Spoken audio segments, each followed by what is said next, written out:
حسبي ربي جل الله في قلبي غير الله نور محمد صلى الله لا إله إلا الله نور محمد صلى الله لا إله إلا الله حسبي ربي جل الله نور محمد صلى الله আমরা সবাই গুনাহগার ডাকি তোমায় বারে বার আমরা সবাই গুনাহগার ডাকি তোমায় বারে বার দয়ালে নবীর সিলাই পার কইরো হাসর বেলা হাসবি রব্বি জাল্লাল্লাহ নূর মুহাম্মদ সাল্লাল্লাহু লা ইলাহা ইল্লাল্লাহ নূর মুহাম্মদ সাল্লাল্লাহু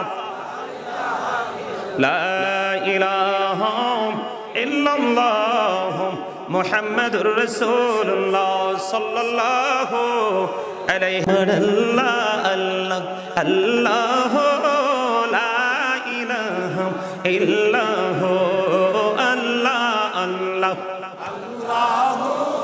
লা ইলাহা ইল্লাহ মনটা আমার চাই যে শুধু যেতে মদিনায় হায়রে মনটা আমার চাই যে শুধু যেতে মদিনায় অবুঝ মনের বোঝাই যত অবুঝ মনের বোঝাই যত সে তো বোঝে না নবীজি আল্লাহ আল্লাহ সবাই সবাই ইল্লাহ আল্লাহ আল্লাহ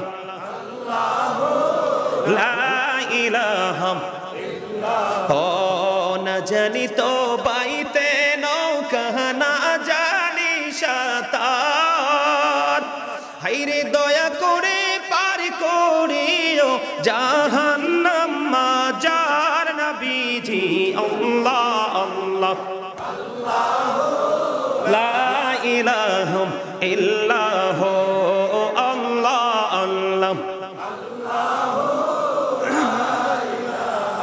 ইল্লাহ গুনাহগারের গুনাহ জরে দিদারে আপনার আইরে গুনাহগারের গুনাহ জরে দিদারে আপনার দয়া করে দিয়েন দেখা হাবিবি দু জাহান নবীজি আল্লাহ আল্লাহ আল্লাহ লা ইলাহা لا إله إلا الله محمد رسول الله صلى الله عليه وسلم জোরে জোরে বলুন আলহামদুলিল্লাহ ও নবীর প্রেমিকেরা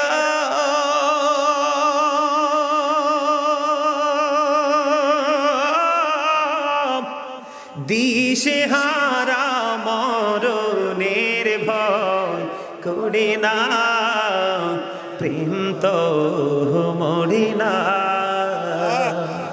অনবীর প্রেমিকেরা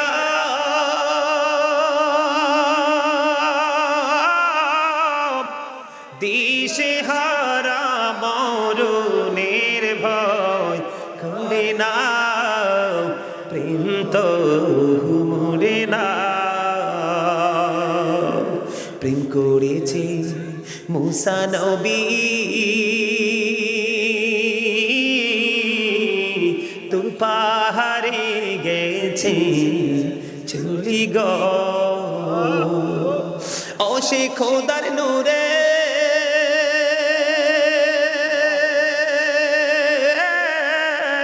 পাহাড় জ্বলে তবু মুসা জ্বলে না প্রেম তো মরে না ও নবীর প্রেমিকেরা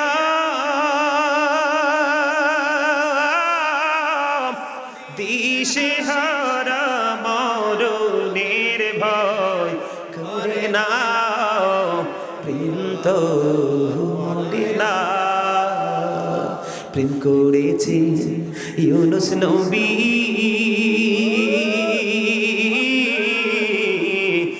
মাছের পেটে রহিলে পুরি গো ও সে খোদার নামে রইলেন পরি তবু হজম হলেন না প্রেম তো মোড়ে না। মারহাবা, আরে আরো জোরে বলেন মারহাবা। কথা কি বাস্তব না? হ্যাঁ, বুঝে লইতে হবে। আমি এই জন্য আগে কইছি কথাগুলোর দিকে ফলো করবেন। শোন না, বিজ্ঞানীদের বিজ্ঞানী অঙ্গ নবীজি, এমন গা দয়াল নবী আর হাইবানি, এমন গা দয়াল নবী খুঁজা হাইবানি। বিজ্ঞানীদের বিজ্ঞানী অঙ্গ নবীজি, বলেন বিজ্ঞানীদের বিজ্ঞানী এমন গা দয়াল নবী খুঁজা হাইবানি, এমন গা দয়াল নবী আর হাইবানি। বিজ্ঞানীদের বিজ্ঞানী অঙ্গ নবীজি, বিজ্ঞানীরা রখড়ে যোগে চাঁদের দেশে যায়, অঙ্গ নবী রখড়ে ছাড়া মেরাজ শরীফ যায়। বিজ্ঞানীরা রখড়ে যোগে চাঁদের দেশে যায়, অঙ্গ নবী রখড়ে ছাড়া মেরাজ শরীফ যায়। আরে ওই যুগে কি রকেট বিমানে গুণ ছিল নি? বলো ওই যুগে কি রকেট বিমানে গুণ ছিল নি?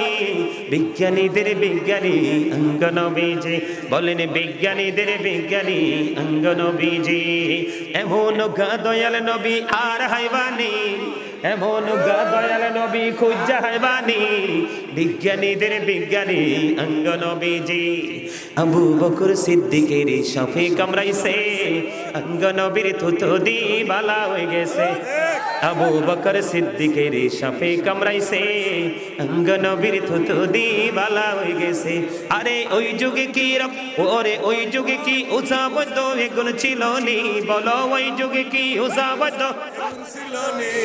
বিজ্ঞানীদের বিজ্ঞানী অঙ্গ নবীজি, এমন গা দয়াল নবী আর হাইবানি, এমন গা দয়াল নবী খুঁজা হাইবানি।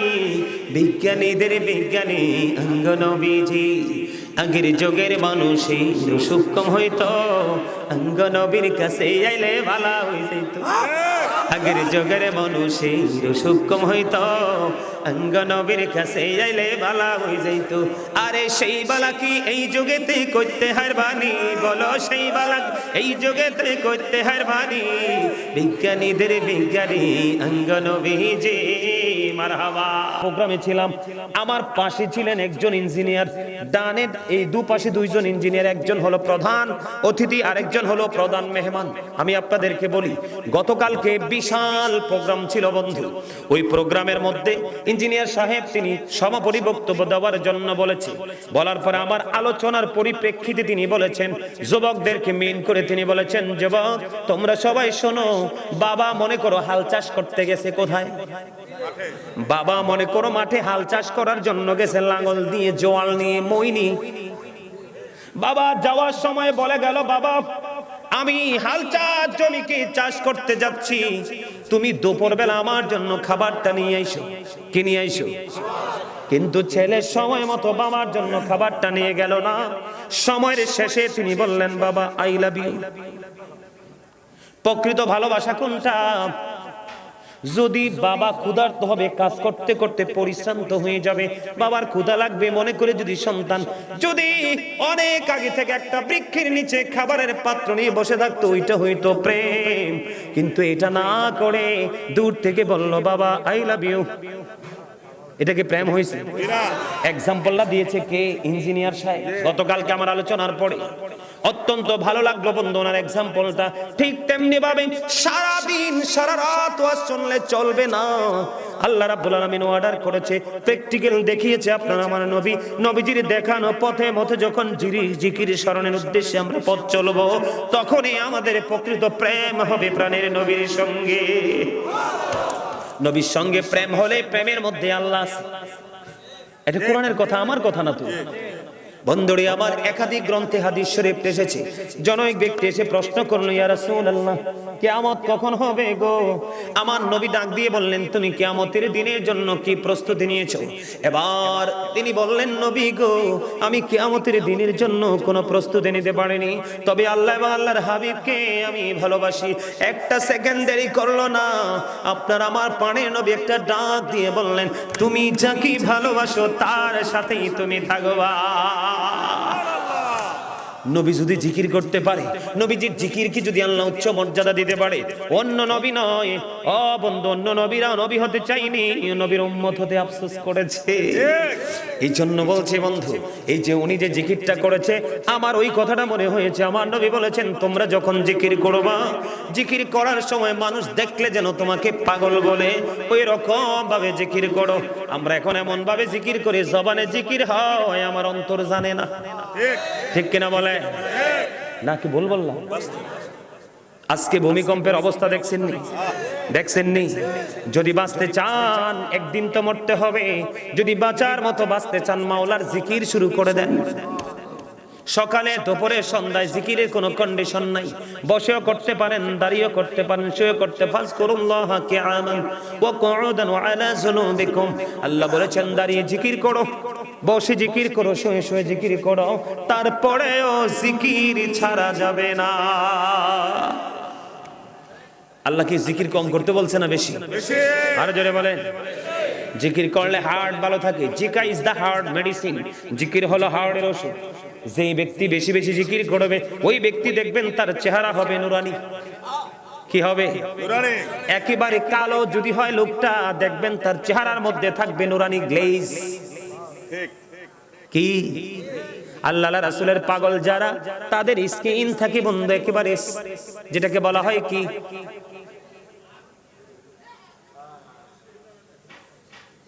অত্যন্ত নুরানি গ্লেজি, যেটাকে বলা হয় সিল্ক। কি? জোরে জোরে করেন আল্লাহু আকবার। বন্ধুরে আমার, পৃথিবীর প্রত্যেকটা জিনিস, প্রত্যেকটা মেশিন, এই যে দেখেন আমার কাছে কতগুলো মেশিন আছে না নাই, এই মেশিনগুলো পরিষ্কার করার জন্য বন্ধু যন্ত্র লাগবে। কি লাগবে? প্রত্যেকটা মেশিনকে খোলার জন্য, পরিষ্কার করার জন্য যন্ত্র লাগে। আল্লাহর হাবিব সরকারে মদিনা তিনি জানিয়ে দিয়েছেন, মানুষের মনের ঘরের ময়লা দূর করতে হলে ওই মাওলার জিকির লাগবে। প্রত্যেকটা জিনিসকে ক্লিয়ার করার জন্য, মেশিনকে ক্লিয়ার করার জন্য যন্ত্র যেমন আছে, যেমন যন্ত্র দিয়ে মনের ময়লা পরিষ্কার করা যায়, আল্লাহর হাবিব বলেছে, উম্মত তোমরা যখন প্রেমিক হয়ে জিকির করবারে, তখন এই জিকির তোমার ভিতর থেকে ময়লাগুলো পরিষ্কার করে দিবে। জিকির আরেকটু করবেন নি? রাজি আছেন নি? আমার চেয়ারম্যানের একেবারে আমারে ফোন দিছে, আমারে চাচা আমার আসার পরে বলছে, হুজুর আপনার জিকিরের পাগল কিন্তু আপনি কিন্তু বেশি বেশি জিকির করবেন। আমার চেয়ারম্যান ফোন দিয়ে বলছে, হুজুর আপনি যত বেশি জিকির করবেন আমার কোনো আফসোস নাই। মারহাবা বলেন না আরো জোরে। জিকিরের ওয়াজ মজা লাগছে কিনা? আজকে মানুষ জিকির থেকে দূরে থাকার কারণে তার ঘরে অভাব ছাড়ে না। মানুষ জিকির থেকে দূরে থাকার কারণে উপযুক্ত মেয়ে থাকার পরেও তার বিয়ে হয় না। মাওলার শরণ জিকির থেকে দূরে থাকার কারণে ছেলে 4টা 5টা উপযুক্ত হয়েছে, চাকরি হয় না। আপনারা বিশ্বাস করবেন কিনা জানি না বন্ধু, আজকের অসংখ্য মানুষের সামনে রহমতের ফেরেশতারা জান্নাতের বাগানটাকে ঘেরাও করে রেখেছে বন্ধু। ঢাকা থেকে এক ভদ্রলোক ফোন করেছে, আমার দিকে তাকান।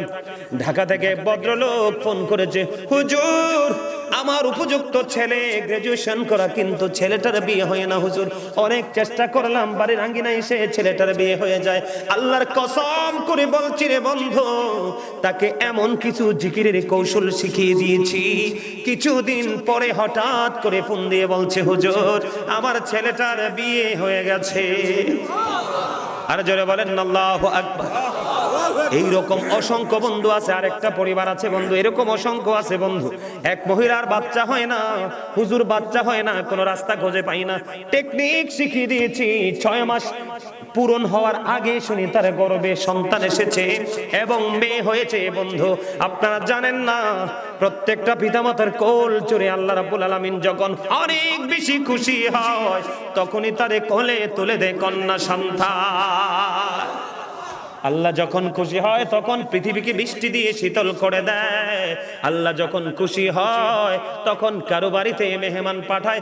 আজকে আপনাদের এই এলাকাবাসী ধন্য, কারণ কত দূর দূরান্ত থেকে মেহমান এসেছে, মুসাফির এসেছে এবং আরো এসেছে বড় বড় মাপের আলেমগুলো। আল্লাহ রাব্বুল আলামিন বলেছেন, ইন্নামা ইয়াখশাল্লাহা মিন ইবাদিহিল উলামা। এই দুনিয়ার বুকে যত মানুষ আল্লাহ রাব্বুল আলামিন পাঠিয়েছে, আমরা যারা আছি আমাদের মধ্যে সবচেয়ে বেশি আলেমরাই আল্লাহকে ভয় করে থাকে। জোরে জোরে কন্না আল্লাহু আকবার। খবর মজার কিনা? আর জোরে 62 ওই দেখা যায় একটা রইছে, আরে রইছে একটা ওই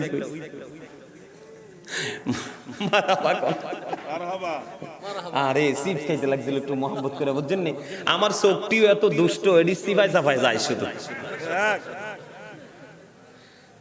কোথায় যায় একবারে সিপার মধ্যে লইয়া চিপসটি কত মজা করে বইছিল খাইতো। না আমার দৃষ্টি এইদিকে নাই, এইদিকে আইছে কি লেগে গন্ত সাল্লাম। জোরে জোরে বলুন আলহামদুলিল্লাহ। বন্ধু, সুবহানাল্লাহ শব্দটা এত বেশি দামি রে, দুনিয়া এবং দুনিয়ার মধ্যে যা কিছু আছে সব কিছুর চাইতে দামি। আর জোরে বলেন না সুবহানাল্লাহ। আল্লাহর হাবিব বলেছে এটা হলো জান্নাতীদের জন্য জান্নাতি ফল। মানুষ দেখবেন খাবার খাওয়ার পরে, বন্ধু খাবার কয় রকম? কয় রকম? প্রতিদিন মানুষগুলো এত বোকা, প্রতিদিন সে তার দেহের খোরাক দিচ্ছে রে, তার এই বডির খাবার সে প্রতিনিয়ত দিচ্ছে, কিন্তু আত্মার খোরাক সে দেয় না। ঠিক কিনা বলে? খাবার খাইলে যেমন বন্ধু পেটের খিদা মিটে যায়, যায় কি যায় না? শারীরিক এনার্জি বৃদ্ধি পায় পেটের খাবার পাইলে, ঠিক তেমনি ভাবে যখন সুবহানাল্লাহ বলবেন, মাওলার জিকির শুরু করবেন, তখন আপনার আত্মার খোরাক মিলে যাবে। জিকির করার পরে যিনি মনে করবে যে আমার আত্মার মধ্যে প্রশান্তি মিলেছে, আপনি মনে করতে পারেন আপনি জান্নাতি ফল খেয়ে নিয়েছেন। জোরে জোরে বলুন না সুবহানাল্লাহ। বন্ধুরে আমার, নামাজ কি আল্লাহর জিকিরের একটা জলসা, যেটা একই জায়গায় দাঁড়িয়ে এবং বসে সম্পূর্ণ করা হয়। নামাজ আমরা পছন্দ করি কি করি না? পড়িনি কই? আমাদের বাংলাদেশে যেই পরিমাণ মানুষ আছে, সবাই যদি মসজিদমুখী হইতো, প্রত্যেকটা মসজিদের পাশে আরেকটা মসজিদ বানানো লাগতো। আরে ভাই, আল্লাহ তো অনেক দয়ার সাগর। আপনি আমি আমরা যে ফাইজলামি করতেছি, আল্লাহ যে এইটুকু নিয়ামত দিয়ে রাখছে, এটা আমাদের জন্য মনে হয় অনেক বেশি।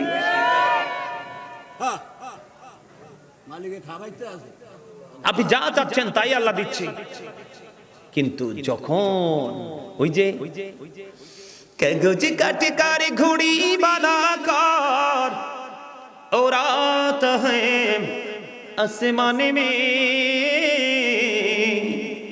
ঘুড়ি বেচারা কিয়া করেগা রশি মৌলা কা হাত মে। এই দেহটা একটা কাগজের গুড়ির মতো, আত্মাটা হলো রশির মতো। কিসের মতো? আর আজরাইল হলো নাটাইয়ের মতো। আল্লাহ করবে ওয়ার্ডার। কি করবে? ওয়ার্ডার করতে দেরি, জাস্ট টাইম, নো কমপ্লেইন, সাথে সাথে নিয়ে যাবে। তো এই দেহ নিয়ে অহংকার করার দরকার আছে? আরে যাওয়া তো মিস নাই, যাইতে তো হবে। ওখানে যাওয়ার পরে সব হিসাব বুঝে নিবে। আখির নবীর উম্মত হইছি বিদায়, আমরা কিন্তু অনেক বেঁচে গেছি না? যদি আজকে আল্লাহর প্রিয় হাবিব হাবিবুল্লাহর উম্মত না হইতাম, দেখতেন কত সাপ হইতো, বিচ্ছু হইতো, বানর হইতো, ইঁদুর হইতো, বিড়াল হইতো, শুধু নবীজির ইজ্জতের কারণে। তবে যাওয়ার পরে কিন্তু মিস মাফ।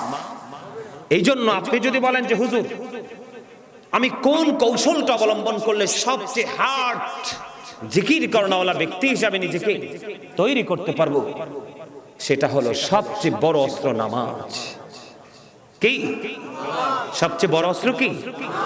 নামাজ। আল্লাহ কি বলেছেন? ইন্নাস সালাতা তানহা আনিল ফাহশাই ওয়াল মুনকার। সূরা আনকাবুতে আল্লাহ বলেছেন নামাজ মানুষকে খারাপ কাজ থেকে বাঁচিয়ে রাখে। কিন্তু নামাজ পড়ার পরে অন্যায় ছাড়তে পারলাম না, মিথ্যা ছাড়তে পারলাম না, সুদ ছাড়তে পারলাম না, ঘুষ ছাড়তে পারলাম না, যত অন্যায় সবকিছু নামাজ পড়ার পরেও করে যাচ্ছি। আপনাকে আমাকে বুঝতে হবে নামাজটাই হয়, নামাজটাই কবুল, বুঝে নিতে হবে। আমল কিন্তু করলে হবে না।